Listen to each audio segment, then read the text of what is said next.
Stock car racing was born. The Southern 500 is now one of the pivotal events on a multi-million-dollar racing tour. This year, it helps to determine whether longtime star Cale Yarborough or newcomer Dale Earnhardt will win the tightest battle ever for the Grand National Championship. But both will be on the lookout for the Silver Fox, David Pearson, who has made a habit of winning big races on the legendary Darlington Raceway, the tightest and slipperiest of all super speedways. Darlington, you'll be there today for the Southern 500. You're looking at 41 cars lined up on the front straightaway of the Darlington Raceway in Darlington, South Carolina for the start of the Southern 500 stock car race. This moment, the climax of a 5-day build-up and excitement through qualifying, practice runs, preliminary racing before a crowd of more than 70,000 people, many of whom have been here in the infield or outside the track throughout the weekend. Like so many big stock car races, not only a great sports event, but also a memorable party.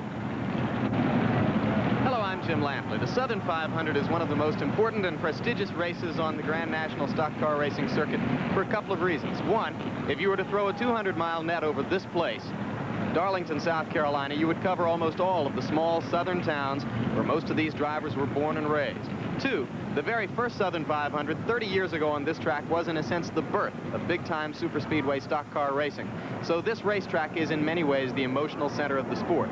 It's also perhaps the most slippery and dangerous of all the big-time superspeedways. That makes racing here very interesting. And a man who can tell us more about that is the versatile race car driver and motorsports expert, Sam Posey. Sam, for the speed at which they travel, it's a relatively accident-free form of racing, and yet almost all of the big-name drivers can point to a crash at some point in their careers here at Darlington. Why so? Well, the reason for this, Jim, is, as you said, the track was built 30 years ago. Back then, speeds were slower. You could almost run this thing flat out. Now, today, you can run Daytona, Talladega, flat out, as you used to be able to here. That leaves a driver his chance to look around at the other cars. He can concentrate on where they are placed. But here at Darlington, what's happened is the speeds have gotten so high compared to what you can run the track at that you now have to brake and back off of the turns. You have to drive the track as well as trying to position yourself in traffic. The result, very, very tough racing. And a lot of pressure on the drivers. And our man among the drivers is the man who appears on the left in this photograph taken just 27 years ago. He's the editor of National Speed Sport News, motor racing expert, and Bermuda Shorts aficionado, Chris Economaki. And he's in the pits just as he was then. So let's go to him. It was a long time ago, that first Southern 500. 75 cars started. They were American passenger cars in every sense of the word. Radios, heaters, windshield wipers, and headlights. And when it was all over, 50 of the 75 cars had finished, and winner Johnny Mance had required over 6.5 hours for the race. He averaged 76 miles an hour. They qualified twice as fast as that now. And it was close and hot that day, as it's close and hot today. And everything over the years at Darlington seems to be close. The racing on the track is extremely close, and the point battle is as close as it is in history. Right now, Dale Earnhardt leads, and Cale Yarborough is gaining. He's 23 points behind. And if this race is over today and Cale Yarborough should finish ahead of Dale Earnhardt by about 4 or 5 positions, he'll take the lead for another national championship. Back to you, Jim. Now, as the cars are on the track and in the pace lap, let's very quickly set the field. In the first row, the pole sitter is car number 88, Darrell Waltrip. Outside of him, number 11, Cale Yarborough from just down the road. In the second row, 2 outstanding veterans, number 27, Benny Parsons, number 28, Buddy Baker. In the third row, Neil Bonnet, number 21, one of the outstanding young drivers in the sport. Outside of him, number 1, David Pearson, who's won more races on this track than any other man. Fourth row is number 12, Donnie Allison, number 2, points leader Dale Earnhardt. Fifth row, number 47, Harry Gant, number 44, Terry Labonte. Sixth row, Bill Elliott, number 9, second in this race a year ago, 15, Bobby Allison. And back in the 8th row, in an unaccustomed position for him, is number 43, the king of the sport, Richard Petty, driving with a neck injury that he sustained a month ago at this crash at the Pocono Raceway in Pennsylvania. Jim, Richard was going into the second turn at Pocono, but right there, he lost his right front wheel and helplessly careened right there into the wall.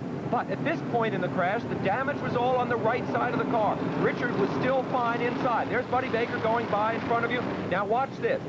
Chuck Bone appears spinning backward. He gets by Richard. Now, here comes Darrell Waltrip for the hit. Waltrip, at that point, right into Petty's door. That's when Richard was injured in that crash, right at that point.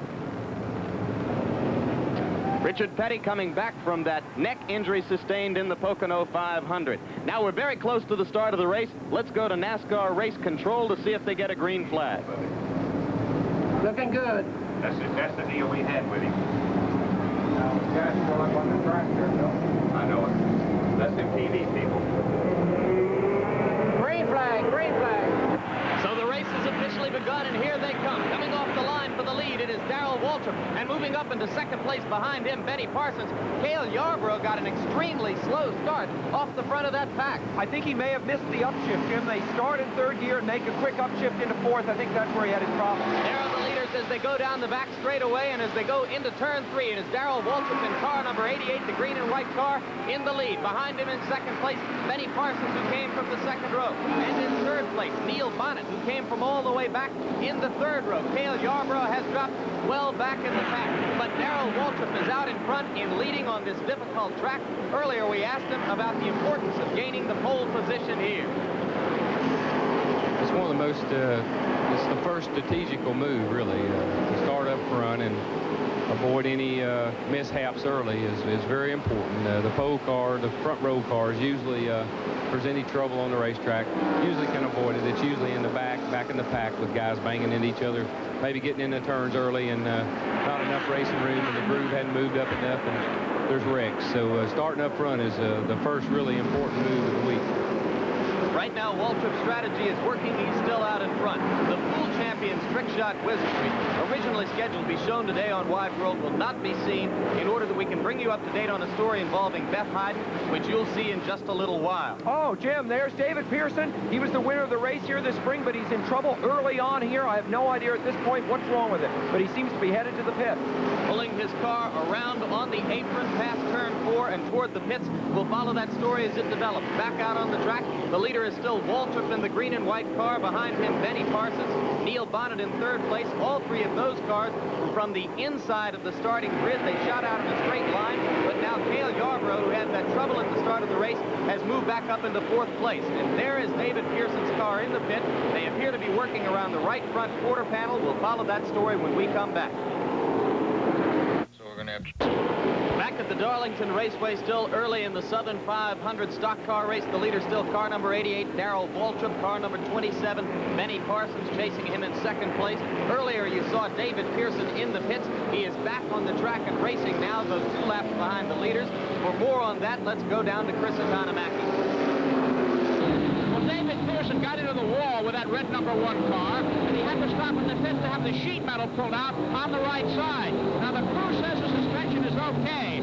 Maybe it is. But if it isn't, Darlington's biggest winner may have an uphill grind today. Back to you, Jim.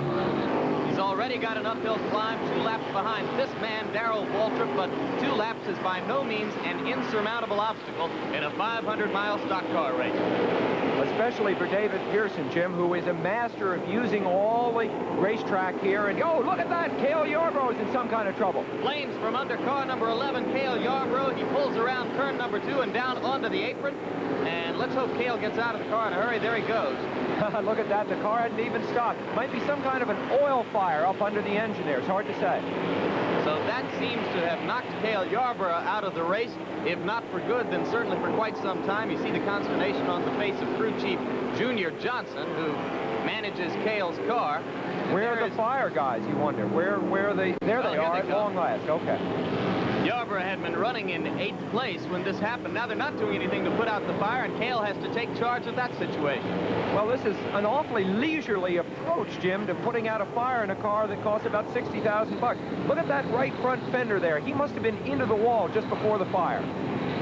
So they'll be under the caution flag here at Darlington, and that gives us an opportunity to go back to a week ago when American speed skating star Beth Hyden won a world championship in another sport. We'll be back later. We're back at Darlington Raceway, where the green flag is about to drop for more racing.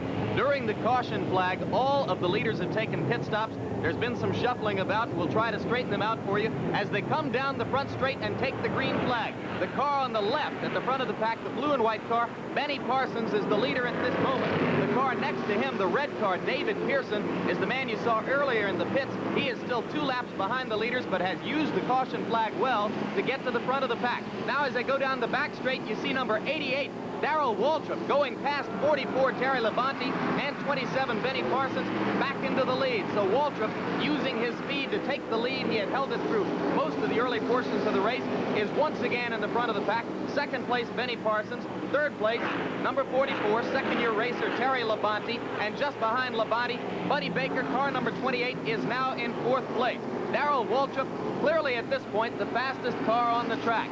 Waltrip going incredibly well with that horsepower he has, but even more significant to me, Jim, is that David Pearson, who has been 2 laps behind, is now only a lap and 7/8 behind. In other words, he's ahead of Waltrip. If a yellow flag were to come out now, Pearson would be able to make up 1 whole lap of that 2-lap deficit. So this is a very strategic part of the race.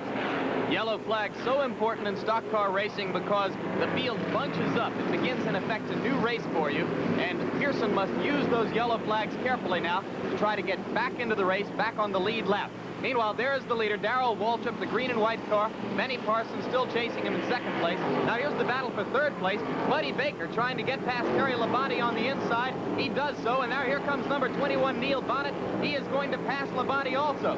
So now it is Buddy Baker in 3rd place, Neil Bonnet in 4th place, Terry Labonte in 5th place, and back in 6th place, the blue and yellow car belongs to Dale Earnhardt. He is the man who is battling Cale Yarborough for leadership in the point standings, and the one who will benefit the most if Yarborough is forced to stay out of the race for long.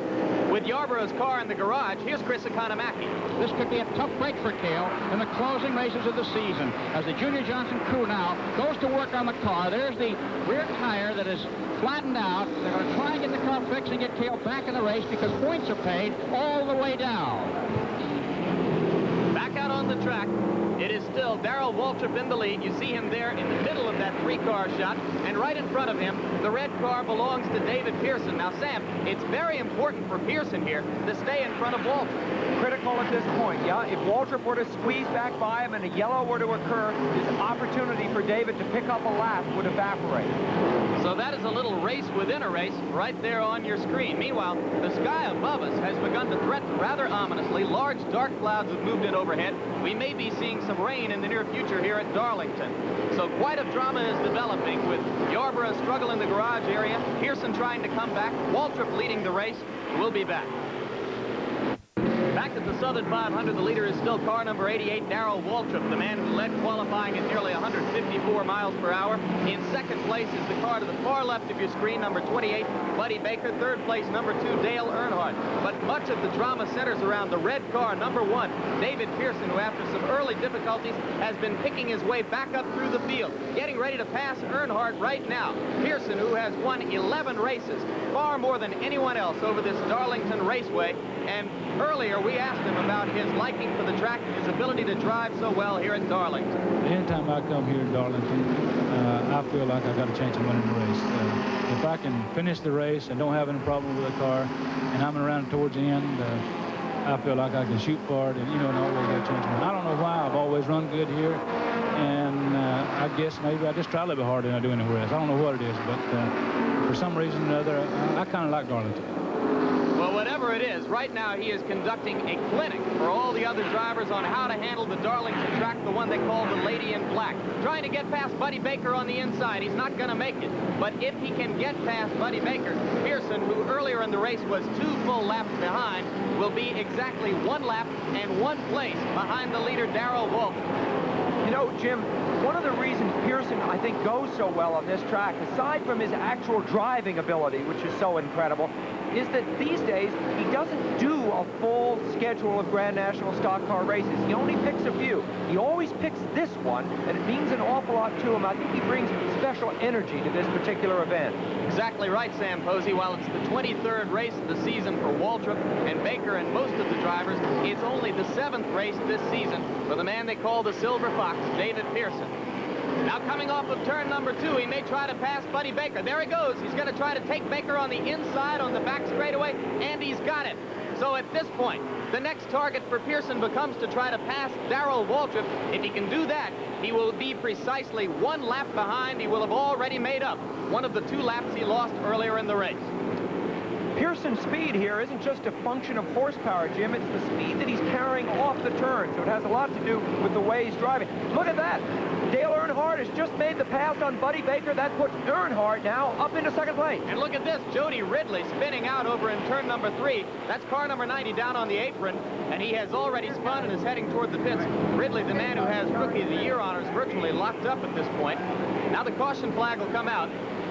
We're looking at NASCAR control. And there is the yellow flag. So now they will bunch up once again. And the rain has begun to fall, incidentally. There are a few droplets falling around the track as you watch the leader, Darrell Waltrip, coming into the pit. Most of the other leaders will pit along with Waltrip, so the leaderboard will have been reshuffled when we come back. You're looking at car number 2, Dale Earnhardt, who has taken the lead coming out of the pits under caution flag here at Darlington Raceway. The caution flag out now because heavy rain has begun to fall on the speedway and on the fans. You see fans covering themselves up, and you can see in this shot of the characteristic rebel flag omnipresent in the southeast how hard the rain is falling on the track. This is NASCAR control, where officials will determine what to do about the rain. Incidentally, while we're here in the Southeast, we should take this opportunity to welcome a brand new ABC affiliate to the network.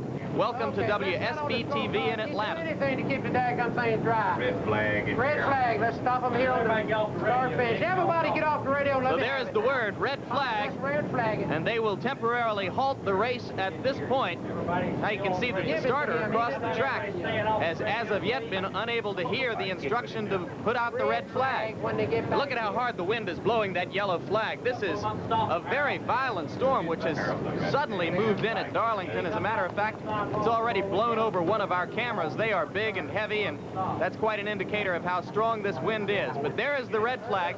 The cars will be lined up on the front straight here at Darlington. The race will be halted at this point. We'll be back later.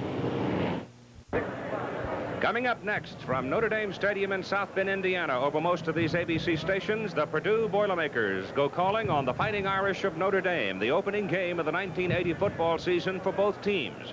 And a major story. Southern 500, Jim Lampley along with Sam Posey and Chris Economaki. You are looking at the leader, car number 88, Darrell Waltrip, the green and white car, who has resumed the lead. And right now, Waltrip is trying to get ready to lap Richard Petty, who is at the tail end of the lead lap. Petty, the king of the sport, who was competitive earlier in the day, but now is dropping back, and perhaps that neck injury is bothering him. The man in second place, quite a story. The red car, car number 1, David Pearson. You remember us telling you that early in the race he was 2 laps down. And there is car number 11, Cale Yarborough, who after missing 82 laps following that fire that you saw, is also back out on the track and racing. But Pearson has fought his way back up through the pack and now is on the lead lap. In second place, as you can see, just a few car lengths behind the leader, Darrell Waltrip. What a performance by Pearson, Sam. Yep, this is the moment David's been waiting for the whole race, Jim, and of course it's the moment that Darrell Waltrip has feared, because he's known, because of the radios these guys have in their cars, that Pearson has been unlapping himself. Now it's a straight fight to the finish. Another yellow flag, apparently some debris on the track. They're going to clean the track off. Meanwhile, Richard Petty has pulled into the pits, and you can see there that Petty is getting out of his car. Joe Milliken, a second-year driver, will get into the car to drive relief for Richard Petty. But as Petty gets out of the car, let's go to Chris Economaki. He looks quite exhausted. He had a terrible accident at Pocono, suffered strained neck muscles, and you can see the neck brace that he's wearing. They're helping him off with his helmet here. And there comes the neck brace off. And the harness that holds the helmet to the side of the car to relieve the strain on his neck is being unattached now. Cold rags being 7 times a champion, and you can see the stress and the strain that this man has undergone on this brutally hot day here at Darlington, South Carolina. And you can see the pain he's experiencing as the sore ribs from the Pocono crash, the bandages come off of that. Not a word has he said since he stepped out of that car. And there you see the champion 7 times, what he undergoes at the wheel of his racing stock car. Oxygen now for Richard Petty. This man has given so much to this sport. Cold compresses on his wrists and on his head. And Richard Petty right now looks like a very, very old man. He had been running 9th, higher than that earlier, and then he fell back. As any racing driver who's been in this position can tell you, you're just gasping for air now, hardly aware of what's going on around you. This hasn't happened to Richard very often in his long career, but curiously enough, it happened to him last year at Darlington. We're drawing toward a climax at Darlington, and the leader is still Darrell Waltrip in car number 88. In fact, since David Pearson has moved up to challenge Waltrip, Waltrip has opened up the throttle and shown more horsepower than he's shown us all day. He has extended the lead over Pearson. There you can see it on the screen, a wide margin between Waltrip in first place and Pearson in second. Uh-oh, there's Buddy Baker in car number 28. You see the smoke coming out from under Baker's car, and Baker, who has run among the leaders all day, may be done for. Interesting, Jim, they're not showing the yellow flag at this point, which means there's no oil on the racetrack. This very light smoke, to me, suggests what happened is, instead of blowing the bottom out of the engine, he probably just burned a piston or dropped a valve. There's the leader, Waltrip, putting another lap between himself and Cale Yarborough, who's still out there plugging away. Now Waltrip seems to be slowing down, Sam. This is sudden and almost imperceptible, but you can see there that David Pearson is flying by him and into the lead. Must be something wrong with Darrell Waltrip's car. He has slowed down on the backstretch and will presumably begin pulling it toward the pits. And you can see the traffic going by him. Yeah, I think he's coasting here, Jim. I think he's done. I don't think the engine is running if we see that car. Well, that would make Pearson suddenly the leader in the race. So David Pearson has bided his time and waited back there behind Waltrip after getting in position to race with him. And suddenly now the leaderboard shows Pearson, Neil Bonnet in second place, Benny Parsons in third place, Harry Gant fourth. Waltrip pulls it into the pits. Wow, what a seesaw of development. I mean, it looked as if Pearson had overcome his disadvantage and was going to take the lead, but Waltrip fought him off, and just when he's establishing his supremacy, bang, something big went wrong. Does this look reparable, Sam? There's Neil Bonnet pulling into the pits.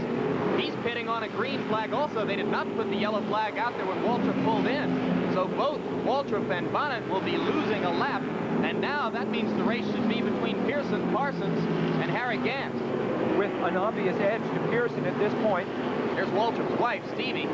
She's watching with some concern. And, you know, Jim, really great self-control. It must be a bitter disappointment. This is the second year in the row she has seen her husband's car wheel back into the garage after leading much of the race. So Darrell Waltrip is beginning to look a bit snake-bit at Darlington, much like this man, Richard Petty, who has not had great racing luck here. But now he looks physically all right anyway after having been so exhausted earlier. There's Cale Yarborough careening across the track on the front straight and right into the guardrail. And after the long battle following the fire and so much time in the garage, Cale is finally done for. So with just a few laps left, the caution flag is out. They'll bunch up again. We should have a heck of a finish when we come back. You're looking at the setup for a blanket finish to a 500-mile race. These cars come off of turn number 4 and down the front straight at Darlington. They will get a green flag with 5 laps to go in the Southern 500. So this is a battle for the lead between Benny Parsons in the blue and white car and David Pearson in the red car. Behind them, Dale Earnhardt in car number 2 is in third place. And just behind them, Neil Bonnet is moving into the 4th position. Now Bonnet is 1 lap back, so he has now separated the 3 leaders from the rest of the field. Earnhardt now has moved into 2nd place. Benny Parsons in 3rd. You saw a quick flash of flame under Earnhardt's car, number 2 in 2nd place there, but he is still moving well. Yeah, these guys are starting to drive on parts of the track they haven't driven on all afternoon, Jim. You got to remember that the form that we've seen, just 4 laps to go at this point, by the way, the form that we saw earlier in the day may not hold now. There goes Earnhardt. He's getting up inside Pearson. Look at that. That's very, very close stuff at this stage. David Pearson came down in his line a little bit there to shut him off. That's very competitive driving. Here goes Earnhardt again. He's going to try to take David Pearson, and he has got him. Now here comes Pearson back inside. Turn number 4, the most difficult part of the course, and he passes him back. Dynamite racing. Absolutely masterful by Pearson there, but also by Earnhardt. Notice how softly sprung Earnhardt's car is. It's bottoming here and there around the track. Very tense stuff, and as I say, the previous form of the race is no hint as to what will happen happen here because these guys have just been in the pits. They've changed the cars one whole more time, and the cars are a little different now than they were earlier. Three-car race to the finish. Now 2.5 laps to go as they go down the back straight at 170 miles an hour. Again, Pearson is able to hold off the challenge of Earnhardt inside. So it is still Pearson in first place, Earnhardt in second place, Benny Parsons third. And you know, Jim, the traditional stock car approach of hanging back until the last lap and then slipstreaming by, that just doesn't apply here. The slipstream, the drafting doesn't work. These guys are going for it right now. Into turn, and now they're on the wall. Pearson is still going. Benny Parsons coming down onto the apron. Earnhardt is slowed down up onto the wall. The yellow flag will come out, but it's a race to the start-finish line from here. Whichever car gets there first will win the race. Pearson is still running in car number 1, but he's slowing down. Forget about Bonnet on the left of the screen. He's a lap behind. The question is whether David Pearson can get there first. Out of the car behind him, Terry Labonte, 44. Oh, Labonte. I think it was Labonte to you. I can't tell. Almost impossible to tell. Terry Labonte in car number 44 was the other car on the lead lap as they came down the front straight. The question is whether he got there ahead of David Pearson. The yellow flag was out. The winner is whichever car got to that start-finish line first and got to the yellow flag first. And right now, I think we have to assume it's Terry Labonte. Yep, this is actually the last lap of the race, and it's being run under the yellow, which means that if Pearson was in fact behind in the line, he cannot come back past and take the lead. This is Labonte's race. Are they going to get the checkered flag? Yes, they are. Terry Labonte gets the checkered flag. He has not led at any point during the race. He only led for the last lap under the caution flag after just getting across the start-finish line ahead of David Pearson. And there is Labonte's pit crew going absolutely wild. This young man's only 23 years old. Here's another look at that finish. Okay, now you can see the little smoke coming out of the back of Pearson's car. That's partly because the whole right side of his car, the side we can't see, has been damaged. The tires are rubbing badly. In fact, his whole toe in and alignment is not correct. That's why Labonte has this extra speed. They're only a few yards short of the finish. Pearson tries to pinch him off here, but Labonte is coming right down onto the pit apron to make the pass, and you'll see the line on your screen. You'll see the line. It's coming up on the left of your screen right here. And there Labonte has gotten past Pearson, and there it is. Incredible. Margin of victory, 1 wheel. Sam, I think all 3 leaders went into the wall on turn 1 on the next to the last lap. You can see the damage there to Pearson's car. Not just cosmetic to the bumper, but it also realigned the front suspension. That's why he was so slow coming toward the line. He couldn't do anything about it. There, the celebration has begun for Terry Labonte. 23-year-old second-year driver out of Texas has moved to High Point, North Carolina to get into the heart of stock car country. His first Grand National Speedway win ever. And let's have another look at what happened in turn number 1 of the next to last lap. Well, you know, the funny thing is you got to figure with all 3 leaders just suddenly sliding out into the wall, it makes you wonder if there wasn't oil on the track. Now, I didn't see any. The officials didn't signal any, but all 3 of these guys, top guys, all just slid up into the wall suddenly. Great move by Neil Bonnet there as he squeezes his way through. Really brilliant driving. But he wasn't on the lead lap. Neither was number 15, Bobby Allison. There he is. There's Terry Labonte, number 44, who got through there cleanly and then remarkably had the presence of mind to recognize the need to race Pearson to the flag for the victory. Here's one more look at it. Now, Jim, it seems to me the possibility is if there was oil, and we have reports from crews in the pits that there was, perhaps the 3 guys who were gunning for the lead were running a higher groove than the next 2 guys behind them and got up into that oil, whereas Bonnet and Allison were just low enough to escape it. Then still a remarkable piece of driving by Labonte to react quickly, get down low, and come on to win the race.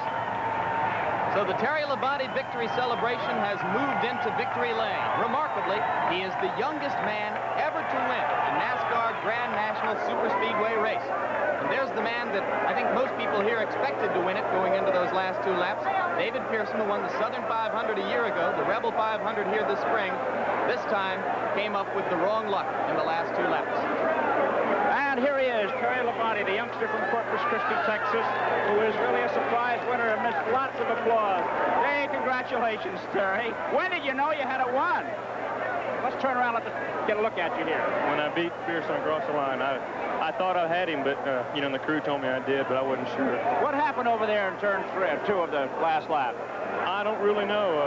You know, they got together, and then Pearson was the only one running in front of me. And I passed him. I saw his car was messed up, and I just ran as hard as I could, you know. And I got mine right at the start line. You know what this means, Terry? This win? No, not really. I don't believe it. I mean, you're going to be on the winner's circle program the rest of this year, all next year, the big money to come and race. I think perhaps it's a turning point in your career. Your financial worries are over. I know it hasn't had a chance to settle in. How will you celebrate tonight? We're going to celebrate all week. The official results, again, the surprise winner, Terry Labonte, Pearson second, Harry Gant third, Benny Parsons finished the race for fourth place, and Neil Bonnet fifth. And the NASCAR Grand National point standings at this point in the season show Dale Earnhardt lengthening his lead over Cale Yarborough, Petty third, Parsons fourth, Waltrip fifth. The circuit ends in November in California. Now, once again, a look at what is, in effect, the finish of the race to the yellow flag with 1 lap to go. You know, Jim, seeing this one last time makes me realize that David Pearson, even though his car was crippled, had he wanted to, he probably could have won this race by forcing Labonte up against the pit wall. But with a great sense of fair play, he pretty much kept it in the middle of the racetrack and let Labonte make his move. Quite a tribute to Pearson, I think. And it was one of the most exciting NASCAR finishes ever. This is Jim Lampley for Sam Posey and Chris Economaki saying so long from Darlington. The executive producer of ABC Sports is Roone Arledge. The coordinating producer of ABC's Wide World of Sports is Dennis Lewin. The Southern 500 was produced by Michael Pearl, directed by Larry Cam. World Cycling Championship segment produced by Kurt Gowdy Jr. and Ken Wolf. Studio segments directed by Norm Samet. Studio coordinator is Carol Letty. Associate director in Darlington was Joel Feld. Technical directors Joe Chavo and Dave Fee. Stay tuned for NCAA football following immediately over most of these ABC stations, except on the West Coast.